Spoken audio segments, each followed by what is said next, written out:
네, YTN 라디오 이주연의 뉴스 정면 승부 3부 정치권의 이슈를 야무지게 찔러보고 날카롭게 분석해서 똘똘한 해법까지 제안해보는 시간입니다. 유승찬의 콕 순서입니다. 유승찬 컨설턴트 함께합니다. 안녕하세요. 네, 안녕하세요. 예. 자, 저희가 앞서서 이제 이용호 민주당 비대위원과 인터뷰를 했는데요. 이제 비대위 활동 이제 본격적으로 어떤 결과를 내놓고 일단 당원들의 평가를 기다릴 것이다 이렇게 얘기를 했는데 말이죠. 네. 자, 현재까지 비대위 활동 어떻게 평가하십니까? 뭐 비대위 내부에서는 어떻게 논의가 되는지 모르지만 네. 뭐 국민들이 볼 때는 뭐 이렇게 크게 와닿는 건 없는 것 같아요. 지금 비대위가 사실상은 이제 전당대회 관리 비대위잖아요. 그렇죠. 본격적인 뭐 혁신을 처음 하기는 시작할 좀 때는 혁신형 비대위라고 그렇게 하기가 했잖아요. 쉽지 않죠. 바로 당대표 선거가 예. 있는데 예. 그래서 이제 사실상 이 전당대회 룰 세팅하는데 지금 집중을 하고 있는 것 같고요.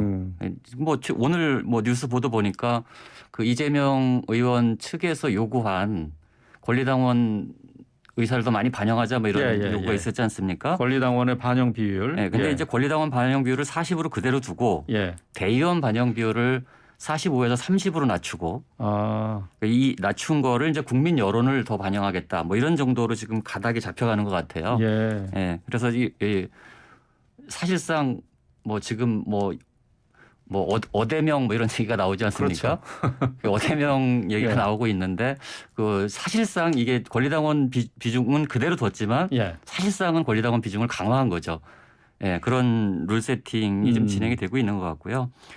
민주당 비대위에서 사실 저는 그래도 아무리 바빠도 본격적인 대선 지선 평가를 진행을 할 줄 알았는데 사실상 그거는 별로 비대위 주도적으로 이루어지고 있는 것 같지는 않아요. 그러니까 다른 분야, 다른 부분의 초재선 의원이라든가 뭐 이런 데서 많이 이루어지지만 비대위 차원에서 공식적인 그런 평가와 혁신 방향에 대한 논의는 이루어지지 않고 있는 것이 아닌가 그런 점에서 좀 생각했던 것보다도 더 좀 관리 전당대회 관리에 좀 치중한 비대위가 아닌가 이렇게 평가합니다. 네.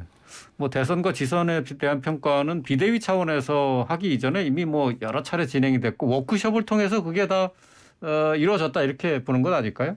근데 그 워크숍도 사실은 좀 별 내용이 없지 않았습니까? 그러니까 뭐 그래도 어쨌든 뭐 또 비슷한 내용이긴 하지만 뭐 사실 뭐 평가라는 게 뭐 어느 정도 내용은 사실 다 의원들이 다 공유하고 공감하는 부분이 있는 것 아닙니까? 근데 이제 이 평가가 저는 이제 그렇게 생각하는 거죠. 그러니까 국민들이 볼 때 지금 민주당이 큰 위기지 않습니까? 이제 위기인데 그 위기를 본질적으로 느끼느냐 아니면 이걸 좀 땜빵하고 그냥 다음 단계로 넘어가려고 하는 것이냐 뭐 이런 두 가지 스텝이 있는데 저는 사실은 그 본질적으로 위기를 느끼고 뭔가 정말 새로운 길을 찾아가려고 하는 이제 그런 평가는 아직 이루어지지 않았다. 저는 그렇게 봅니다. 좀 더 철저하게 반성을 해야 되는 부분이 있다라고 보시는 건데요. 자, 우상호 비대위원장이 후반기에 의장단 단독 선출 가능성을 내비쳤습니다. 이미 7월 임시국회 소집 요구를 해놓은 상태인데 자, 이게 독이 될까요? 득이 될까요? 글쎄요. 뭐 득이든 독이든 이제 더 이상 미룰 수 없는 거 아닙니까? 그러니까 제가 볼 때는 그러니까 원구성에서 이제 국회를 여당이 출범시키는 게 급한 상황이다. 불가피하다고 봅니다. 저는 여당이 지금 국민의힘 같은 경우가 이제는 예전에는 대선 끝나자마자는 민주당이 자기들이 야당인지 여당인지 구분을 못하더니 지금 국민의힘이 여당인지 야당인지 구분을 못하고 있는 것 같아요. 여당이 됐으면 훨씬 더 그 책임감을 가지고 이 문제를 해결을 하려고 노력을 해야 되는데 마치 야당처럼 근데 저는 이 국민 여론이 이걸 계속 받아들일 것 같지는 않아요. 그리고 좀 늦은 감이 있지만 박홍근 원내대표가 이 법사위원장을 내줄 의향이 있다고 얘기하지 않았습니까?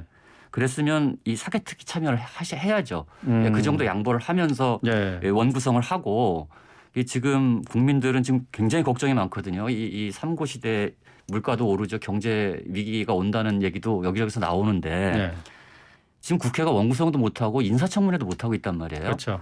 그러니까 이런 상황들을 지속시키는 것은 이제 뭐 다수인 민주당한테 다 책임을 떠넘기기에는 이제 여당의 책임도 이제 굉장히 커지고 있다. 네. 여당도 네. 좀 여당답게 좀 이 양보할 건 양보하고 가져갈 건 가져가면서 이 국회를 정상화시킬 때가 됐다. 저는 이렇게 봅니다. 네. 근데 권성동 원내대표는 이게 애초부터 민주당이 협상 의지가 없었다. 도저히 수용할 수 없는 조건을 내걸었지 않았느냐 이렇게 얘기하고 있거든요. 근데 저는 그렇게 보지는 않아요. 그래요? 그러니까 결국은 법사위를 누가 할 것이냐가 핵심 쟁점이었는데 예. 근데 이제 박홍근 원내대표가 요구한 게 뭐 사과 요구했고 사개특위 참여 요구한 거지 않습니까? 근데 권한쟁의 사개특위는 심판 취소. 예, 뭐 권한쟁의 심판 취소는 좀 민감할 수는 있는데 예. 그건 뭐 국민의힘에서 이루어졌다고 보기 어려우니까 정부에서 이루어진 거니까. 근데 사개특위 문제는 참여해야 됩니다. 왜냐하면 건수안박법이 굉장히 불완전한 법이에요. 그래서 이걸 보완도 해야 되고 그다음에 우리 뭐 한국형 FBI 뭐 만든다고 하지 않았습니까? 그럼 여기에 대한 이 제도적 보완도 해야 되기 때문에 네. 이게 사개특위 열어서 이 문제들 협의하는 건 너무 당연하다고 봅니다. 저는. 그래서 법사위 받고 사개특위 참여하고 뭐 원구성 하는 게 지금 국민들의 뜻 아닐까 저는 그렇게 봅니다. 네. 사개특위 참여를 검수완박 법안의 인정이라고 이렇게 생각을 하는 것 같아요. 근데 이제 뭐 그게 참 이상한 거잖아요. 그러니까 어쨌든 그 무리를 해서 하긴 했지만 법안이 통과가 됐잖아요. 네. 지금. 그러니까 보안입법 그 보안입법 작업을 하는 게 맞죠. 예. 그것이 마음에 안 들더라도 보안입법 작업을 통해서 이 제도와 절차에 따라서 이 문제들을 해결해야지 네. 보이콧 형식으로 해결하는 것은 여당의 태도는 아니라고 봅니다. 저는. 네. 알겠습니다. 자, 민주당이 지금 현재 전당대회 앞두고 불출마 얘기가 먼저 나왔어요. 네. 예. 전해철 의원에 이어서 홍영표 의원이 불출마 선언을 했어요. 자, 의미와 확장성에 대해서 어떻게 평가를 하시는지요? 이게 사실은 굉장히 시리어스한 대목입니다. 네. 그러니까 이제 전해철, 홍영표 이를테면 이제 그 친문을 상징하는 두 대표적인 의원 그렇죠. 그리고 이번에 이제 전당대 출마가 유력시 되던 두 명이 그 불출마를 선언했단 말이에요. 근데 이 얘기는 저는 이제 그렇게 봐요. 이게 민주당 안에 유동성이 굉장히 커지고 있는 거다. 네. 이게 간단한 일이 아니다. 가령 당대표의 출마를 하고 나서 가령 이제 요즘에 뭐 분당설 이런 얘기들도 나오고 있는데 그렇죠. 그렇게 하기는 어렵지 않습니까? 명분상. 네. 네. 지고 나서 지니까 뭐 당을 깨려고 한다. 뭐 이런 이야기를 들을 수 없는 거니까. 근데 이제 아예 불출마함으로써 어대명, 그러니까 이 당대표 선거 자체의 김을 완전히 뺀 거죠. 이렇게 뭐 흥행 요인이 별로 없지 않습니까? 물론 네. 97세대들이 출마를 하긴 하지만 네. 현재로서는 뭐 이런저런 여론조사나 당내 분위기도 그렇고 이제 뭐 그냥 되는 거 아니냐 뭐 이런 분위기이기 때문에 그래서 저는 이것이 향후 이런 뭐 명분을 축적하고 있는 것이 아닌가 하는 생각이 들 정도로 약간 이건 굉장히 좀 심각한 결정이다. 저는 이렇게 심각한 봅니다. 결정이다. 물론 이분들이 불출마를 하면서 사실은 이재명 의원의 불출마를 압박하기도 하는 거잖아요. 그렇죠. 근데 이재명 의원은 뭐 아시다시피 이미 출마를 기정사실화했고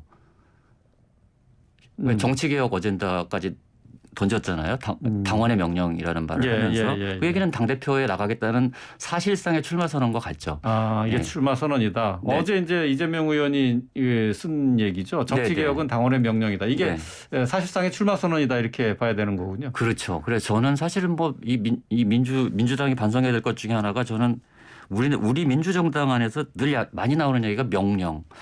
이게 무슨 당이 군사 조직이 아니지 않습니까? 이게 뭐 이 명령이라는 단어를 저는 굉장히 민주주의에 맞지 않는 단어라고 생각하고 그리고 원팀 이런 것도 있지 않습니까? 네. 정당이라는 거는 원래 다양한 의견들이 공존하면서 이게 서로 시너지를 낼 수 있도록 조직하는 것이 정당인데 원팀 명령 마치 이제 군사 조직 같은 이런 일사불란함 이런 것들을 강조하는 문화가 빨리 좀 바뀌어야 된다.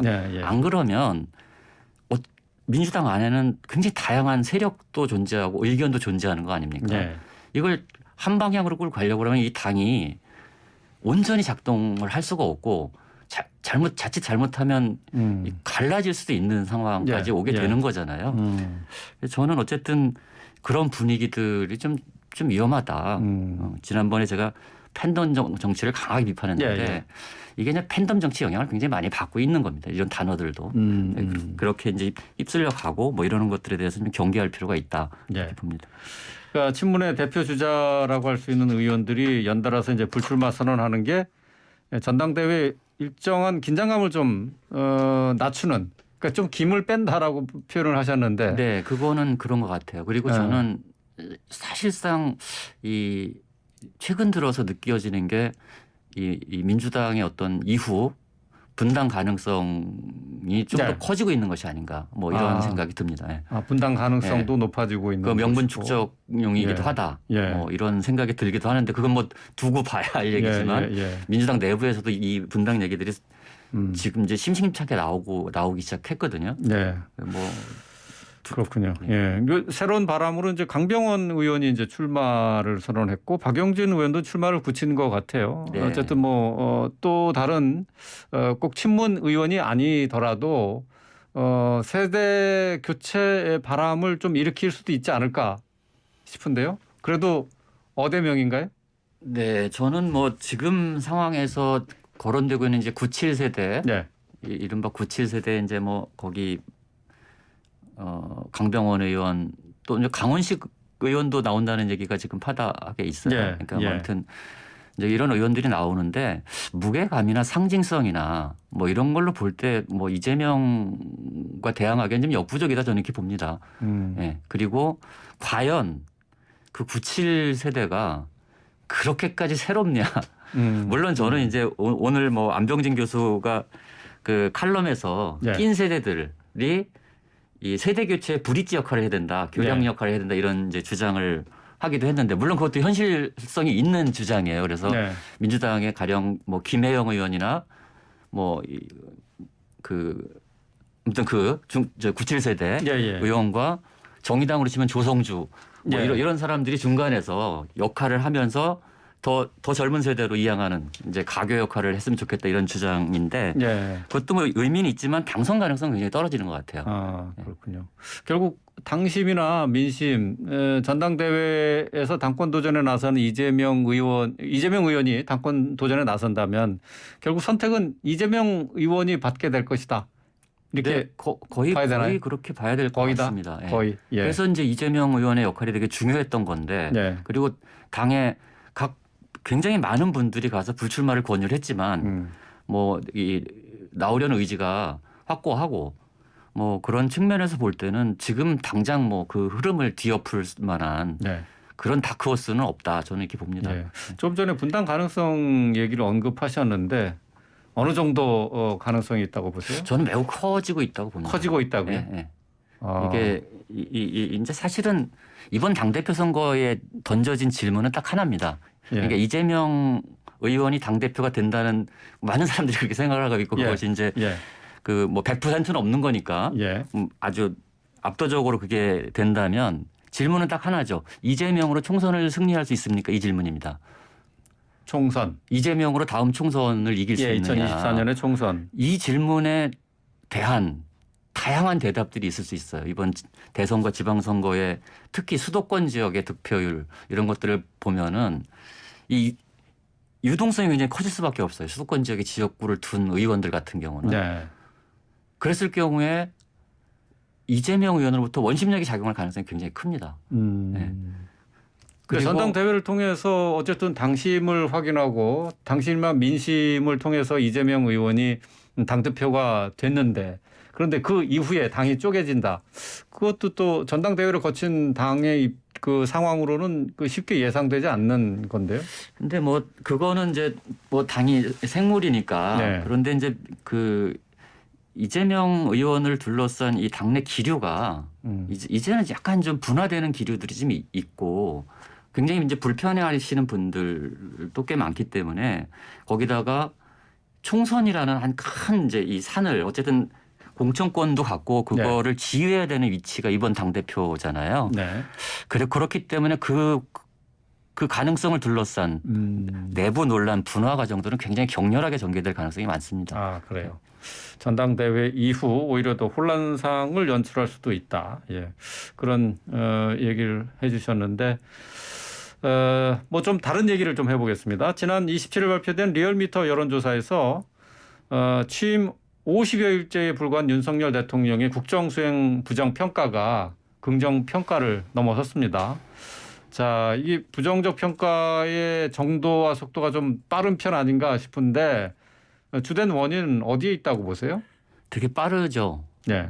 제가 봐도 이게 데드크로스라고 얘기를 할 정도로 네. 물론 뭐 전화 면접 조사는 여전히 긍정 평가가 좀 높습니다. 그러니까 그 한국 갤럽이나 뭐 이런 조사를 보면 근데 ARS 조사에서는 일관되게 좀 부정 평가가 높은 양상 흐름을 보이고 있거든요. 예. 근데 사실 지금 여러 가지 이유가 있겠지만 경제적 상황이 굉장히 불안정한데 이 불안정한 국민의 마음을 대통령이 잘 읽고 있지 못하다. 예, 예. 이게 공감 사실 뭐 대통령이라고 해서 이걸 하루아침에 뭐 좋게 바꾸라고 리라고 기대하는 국민은 없지 않습니까? 예. 근데 적어도 예. 거기에 대한 공감을 더 해야 되는데 뭐 좀 동떨어진 행동들을 좀 더 많이 하는 것 아니냐 하는 게 하나 있고 네. 그리고 언어가 좀 정제되지 않은 언어들이 물론 아침에 뭐 기자들 만나서 그걸 하시는 건 좋지만 네. 언어가 좀 훨씬 더 정제돼야 된다. 가령 아무리 전임 정부라고 해도 뭐 바보짓이라고 한다든가 뭐 안전을 떠나서 원전을 뭐 해야 된다든가 이거는 사실은 좀 프레지덴셜하지는 않다. 저는 그런 언어들이 네. 그걸 좀 정제할 필요가 있고 또 네. 한 가지는 그 너무 김건희 여사가 너무 빨리 등장하고 있다. 예. 실제로 그 이 조사를 보면 부정 평가가 좀 많거든요. 아직도. 네. 그러니까 그 형성된 근데 이런 이미지들을 좀 부드럽게 하면서 좀 서서히 이 진입을 하셔야 되는데 너무 좀 국민들이 생각할 때 너무 갑작스럽게 등장을 하고 있다. 뭐 이런 요인들이 좀 작동을 하고 있는 것이 아닌가 이렇게 봅니다. 예. 근데 이제 이런 상황 속에서 그렇다면은 윤석열 대통령에 대한 윤 대통령에 대한 지지율이 좀 떨어진다면은 이 반사이익으로 민주당이 좀 지지율이 올라가야 될 텐데 그 반사이익은 전혀 나타나지 않고 있어요. 근데 그 반사이익을 받을 만한 그릇이 없습니다. 지금 민주당에는. 그러니까 지금은 사실은 선거가 끝난 지 얼마 안 됐고 예. 다음 선거까지는 많이 남았고 전당대회를 둘러싸고 엄청나게 싸우고 있기 때문에 사실 뭐 그쪽으로 가기는 좀 어려워요. 지금 그래. 그런 대척점에 있지는 않은 것 같아요. 네. 그러니까 윤석열 대통령의 직무 수행에 반대급부로 민주당이 지금 존재하고 있는 것 같지는 않고요. 당 대표가 선출되고 난 다음에는 뭐 또 이제 제가 우려하는 건 그거예요. 이재명 의원이 당 대표가 됐을 경우에 네. 또 이제 강대강 대치 국면 이것이 좀 더 강화될 것이다. 네. 그러면서 팽팽하게 이 긴장 관계가 유지될 가능성이 굉장히 높습니다. 네. 정부 여당과 민주당이 대치하는 상황이 더 심해질 것이다. 네, 더 심해질 것이다. 그리고 예. 그러면서 그런 국민의힘과 민주당이 의회에서 뭐 대화와 타협을 통해서 뭔가 이 생산적인 역할을 하는 그 룸은 네. 더 좁아질 수 있다. 그런 우려도 됩니다. 근데 또 이제 국민의힘 측도 좀 살펴보면은 이게 여기 국민의힘도 여러 가지 좀 문제를 많이 야기시키고 있어요. 대표적으로 이제 이준석 대표 리스크가 좀 크지 않나 싶은데 말이죠. 국민의힘은 그야말로 우리가 알고 있는 권력 투쟁을 하고 있는 거죠. 예. 이준석 대표와 윤핵관과 뭐 안철수가 있는데 요즘에 약간 윤핵관과 안철수의 연합 움직임도 좀 보이는 것 같고. 그렇죠. 예. 근데 참 딜레마일 거예요. 왜냐하면 이준석 대표는 저는 이렇게 얘기합니다. 그러니까 이 정치적으로는 굉장히 탁월한데 네. 인간적으로는 좀 부족하다. 저는 이제 이준석 대표를 그렇게 보는데 예. 근데 이준석 대표가 큰 선거를 이기는 동력이었던 건 또 사실이거든요. 예. 국민의힘의 그렇죠. 변화의 상징이었고 그렇죠. 30대 당대표를 어쨌든 만들어낸 민주당이 30대 당대표 만들어낼 수 있겠습니까 지금. 어쨌든 국민의힘은 어쨌든 그거를 경험을 했던 네. 그리고 뭐 여러 가지 문제가 있었지만 선거를 어쨌든 이긴 당대표를 예. 그냥 몰아내는 건 또 쉬운 일이 아닐 것 같다. 그리고 그 정치력이 좀 뛰어나기 때문에 상당히 예. 버틸 가능성이 있다 이렇게 봅니다. 예. 알겠습니다. 자, 뭐 민주당이나 국민의힘 할 것 없이 뭐 지금 당 안에 상황을 정리하는 게 일단 급한 불이 됐습니다. 자, 유승찬의 곡 오늘 순서 여기까지 진행을 하겠습니다. 오늘 말씀 잘 들었습니다. 네, 고맙습니다.